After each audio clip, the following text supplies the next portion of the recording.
Good morning, everybody. All right. Today might be the day that the shears come to the hair. I think this is like all we can stand. So, new concepts today. Happy Saturday.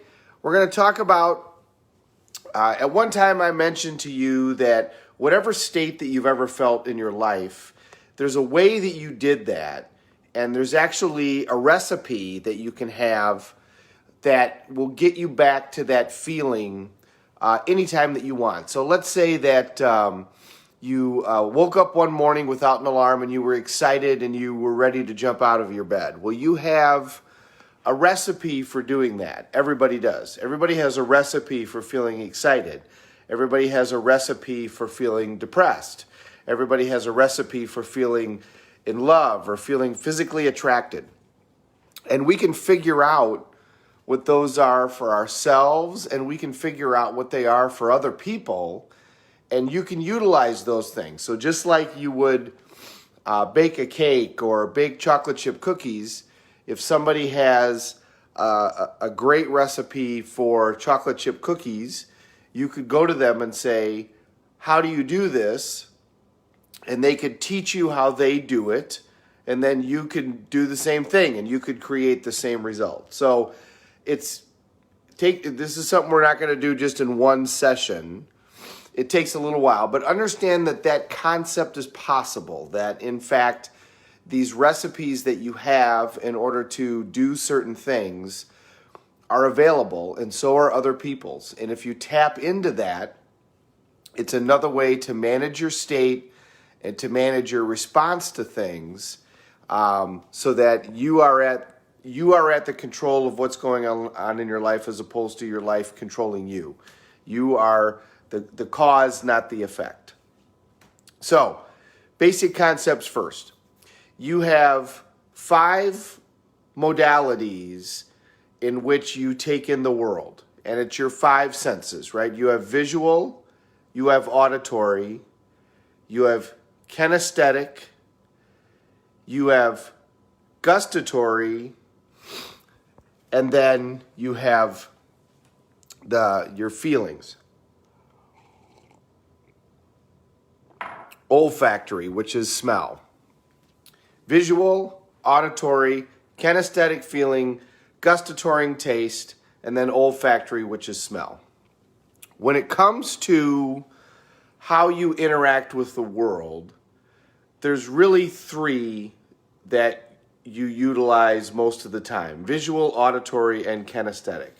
Now, I told you before that olfactory smell, that goes to the reptilian portion of the brain, so that can trigger a response very, very quickly. So if you smell apple pie or you smell chocolate chip cookies, that can trigger certain responses. But in terms of how we interact with the world, visual, auditory, kinesthetic, those pretty much run everything, and the combination of those. So to start out with, I just want you to understand that concept, that when we're talking about things, when we're watching a movie, there's going to be visual, there's going to be auditory, and there's going to be kinesthetic, which is feelings. Kinesthetic are feelings involved. And the more that the movie can do all 3 of those things, the more it's going to touch all the people, because the world is generally about a third. About a third of the people live predominantly in kinesthetic, about a third live predominantly in auditory, and about a third live predominantly in visual.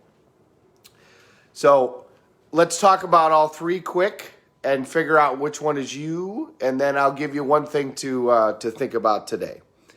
So if you are a visual person, visual people do everything with pictures. They see everything. So first of all, if they're doing everything with pictures, they do everything really rapidly. So visual people talk to you like this. Let me take a look at this. Let me show you this. I got to show you this thing. Let me see what you got. Da, da, da, da, da, da, da, da. So like, what area of the country are people known for talking like that? New York. New York is a predominantly visual city. because people have to move so quickly in New York in order to get where they're going, they operate in a visual fashion most of the time. So if you run into somebody that talks very quickly and they say things like, look at this, let me show you this, you got to see this, and then they'll show you a picture, that's a person that operates predominantly in visual mode. An auditory person is right in the middle. Auditory people tend to be pretty level. They're not super high and they're not super low. And they tend to say things like, I need you to hear me. Listen to that. So instead of going really rapidly, really fast, you got to look at this, we got to go, we got to see this, you got to do this type of thing. You got to, they are more moderate. They're more like, let's talk about that. I want you to hear what I have to say. I need you to listen to me. Okay? So auditory people tend to be more Midwest, right? The Midwest tends to be more auditory. They operate more of the middle tone, and they say things like, listen to this, I need you to hear me, things like that, okay? And they tend to stay just very, very level, right in the middle. Kinesthetic are feeling people. So visual people are up here, auditory people are right in the middle, and kinesthetic are very low. They tend to be very quiet, soft talking. They tend to be slow in terms of their talking. And they say things like, that doesn't click for me, or I need you to think about this. I need you to connect. So what part of the country operates and kinesthetic people operate very slowly. They move very slowly. They talk very slowly. They're very certain in their movements. They take their time before they make their movements. So what area of the country operates is known for operating very slowly, that they're not in a rush? Y'all should just take it easy. Let's just relax. It's a great afternoon. Why are you in a hurry to eat your food? Take it easy, right? The South, right? Especially the Deep South is known for being very kinesthetic. The other area that's very kinesthetic in many situations is Southern California, San Jose, San Francisco. If you've ever been there, many people there the tech people operate in a very kinesthetic fashion. They're very thinking people and think before they move.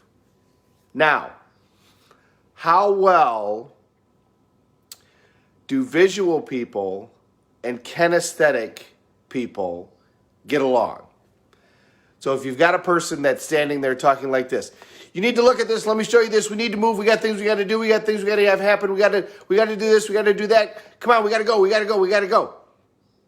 How well does that person get along with the person that's going, that doesn't click for me? How do those two people get along? Not well at all. They're not able to communicate whatsoever. So if you've got a salesperson and they're visual and they're talking to somebody who's extremely kinesthetic or is in a kinesthetic mode, they're not going to be able to communicate. And I mean, how do New Yorkers and people from Alabama get along? Do they interact very well? Do they even like each other? Do they even trust each other? No. So you need to understand the power of these modes. And we're going to talk about this a lot. This is the first day that we're talking about it. So the first thing to know is, which one are you? Are you predominantly visual? Are you predominantly auditory? And are you predominantly kinesthetic? And understand, we all use all three. And we all move in and out of all three all the time. I mean, there are times where we're visual, there's times where we're auditory, and there's times that we're kinesthetic. But we have a home. We have a place where we feel the most comfortable. And first thing to figure out is, which one are you? Which place are you more comfortable? Are you a visual person? Do you move very quickly? Do you say things like, look at this? And just because somebody is intense doesn't necessarily mean they're visual, by the way. Somebody can be very intense and be auditory or even kinesthetic. They just happen to be intense at the way that they do that. And are you predominantly auditory? Do you say things like, listen to this, I need you to hear me? Or are you predominantly kinesthetic? Do you say things like, I need to connect, that doesn't click for me? The millennials as a generation tend to be predominantly kinesthetic as a generation.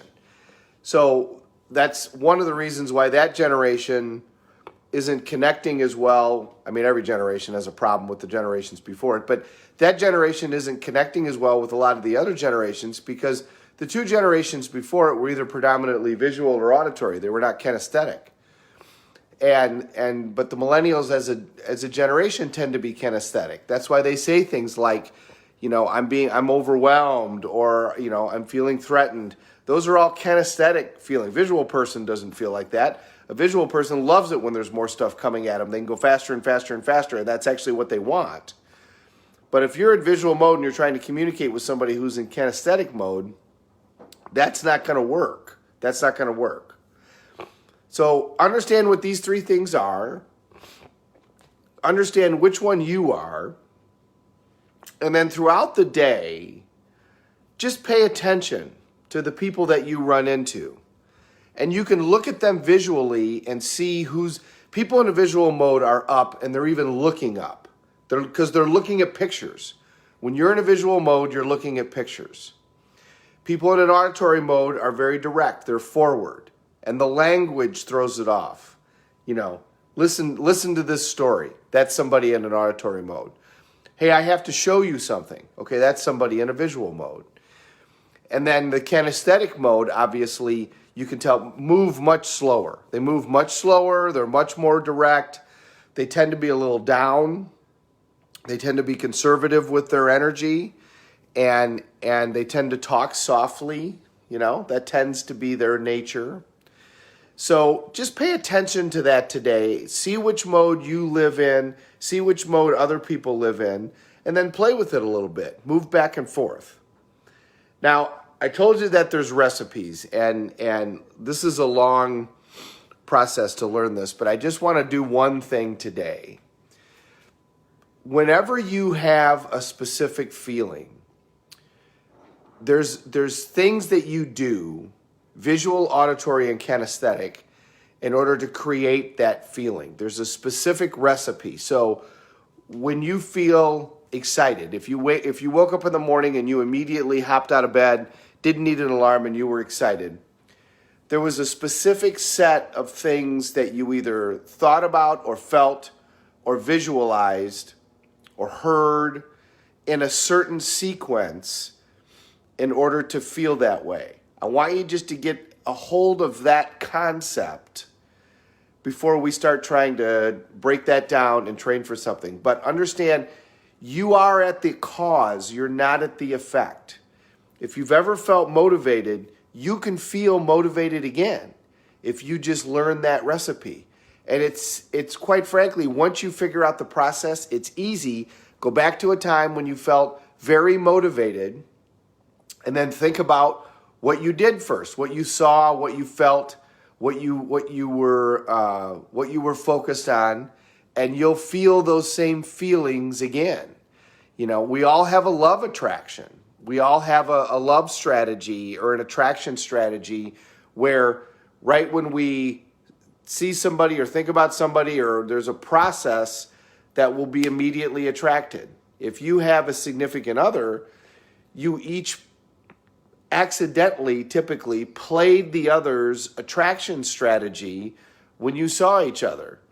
Or one person did, and then the other person figured out what the other person's attraction strategy was. If you think about it, when we first start dating somebody, we do all of these modes. don't we? We tell them what we think about them. We send them things. We show them things. We get them cards that have lots of feelings in them. We do flowers. We do everything, right? We do all of this stuff in order to try and show them how we feel about them. And when we do that, we tend to kind of accidentally do it in all three modes. We do things visual, we do things auditory, and we do things kinesthetic. Well, once the relationship kind of starts to move along, we have a tendency to fall back into our mode. And we do our strategy for somebody else. And the problem with that is our strategy may not be their strategy. So for some people, their attraction strategy or how they feel loved is they give people gifts. And that means that's how they want to be shown love. They want gifts. That to them equals love. Some people want to be told. Some people are auditory. The gifts are kinesthetic, right? That's a feeling. Some people want to be, you could also consider the gifts visual. Some people like looking at the gift. For some people, it's how does the gift make them feel? But either way, it's a gift. The gift for them says that this is, that I love you. This is how I feel about you.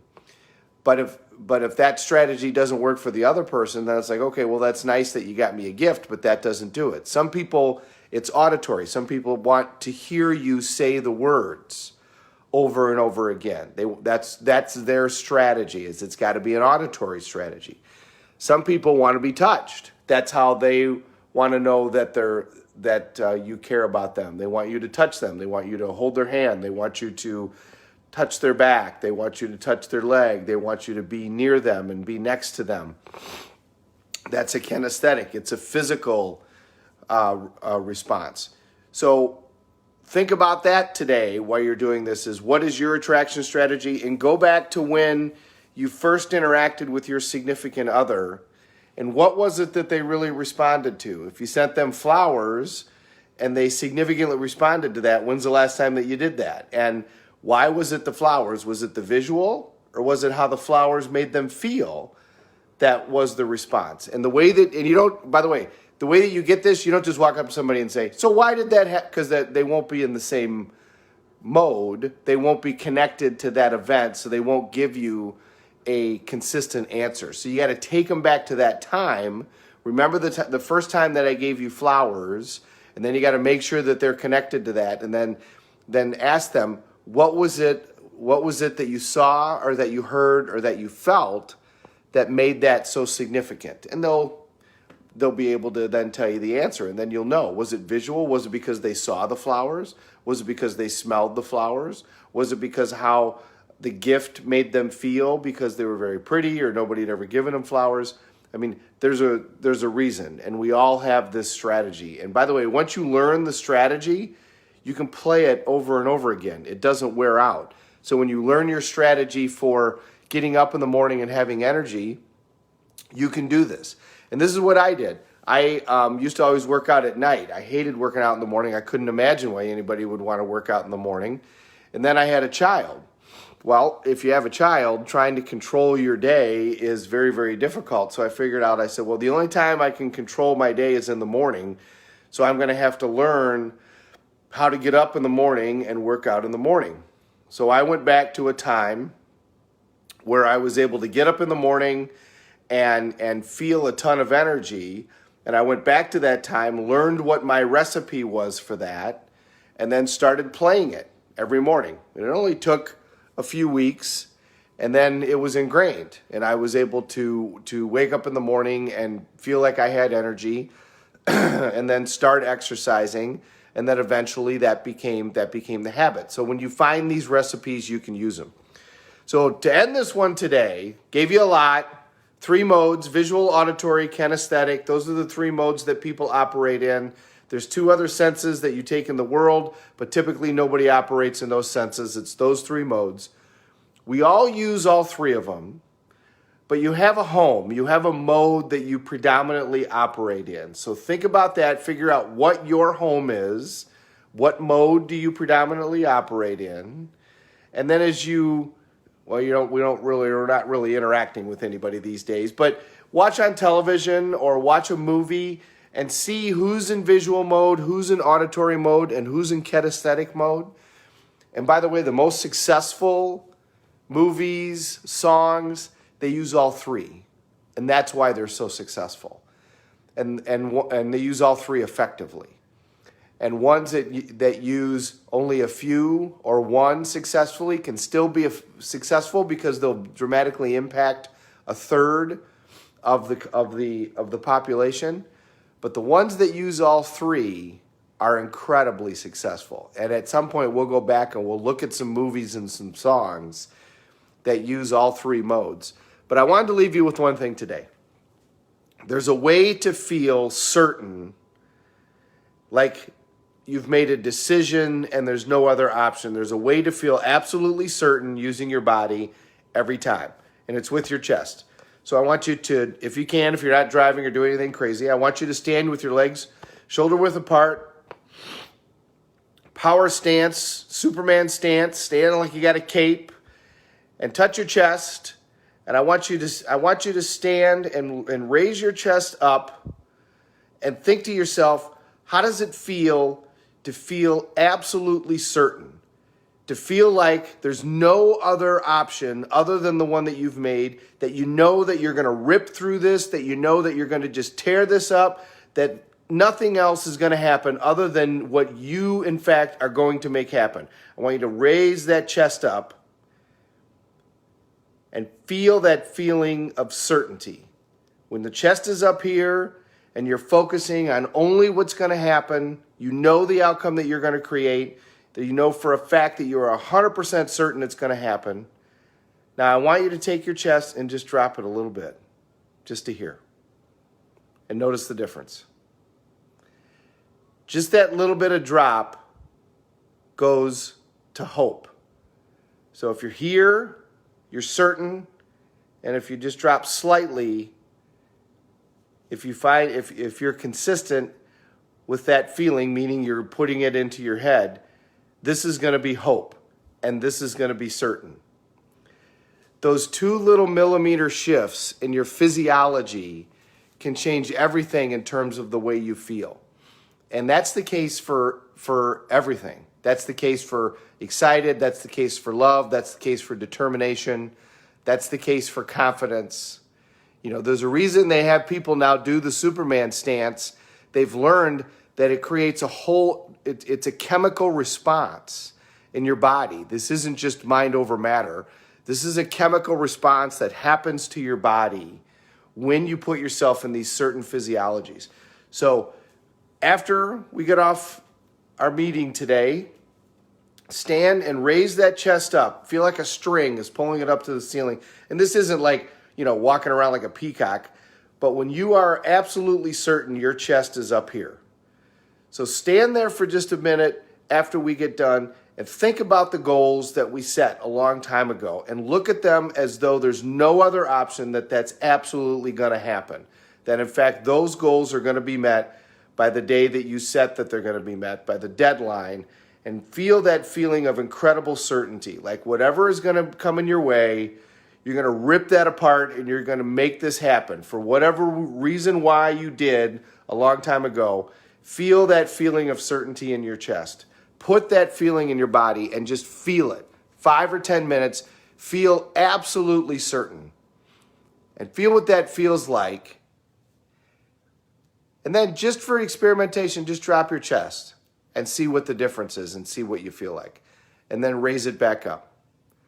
Make sure you end on the feeling of certainty. There are certain recipes that are universal for all of us, and that's one of them. When you're standing tall with your chest up like this, focusing only on where you're going, you can't help but be absolutely certain that that's the outcome that you're going to have. Have a great Saturday, everybody. It's going to be a beautiful day where I'm at, so I hope it's going to be beautiful where you are too, and I will see you tomorrow.